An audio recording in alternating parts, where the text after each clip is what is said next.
have given rise to 700 plant species found nowhere else.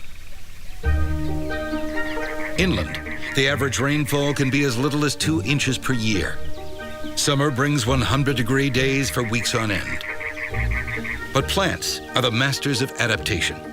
Each has a few tricks in its survival kit.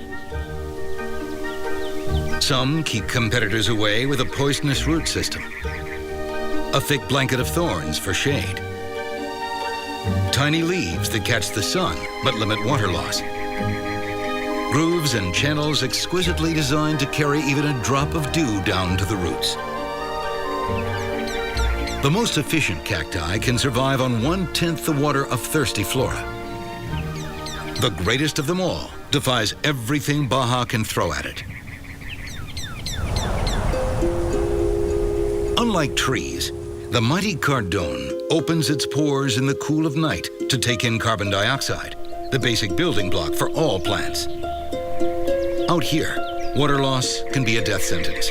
So in the heat of the day, the cardón's waxy skin is sealed tight. The stored carbon dioxide and sunlight fuel photosynthesis and growth. These are the largest cacti in the world, reaching 9 feet around and 60 feet high. That can take 100 years.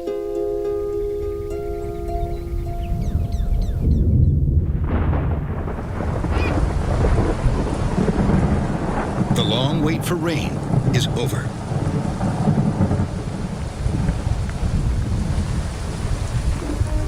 Everything and everyone springs into action. Time is of the essence. Flowering plants rush to bloom and pollinate. Others have a few weeks before the sun steals their ponds and puddles.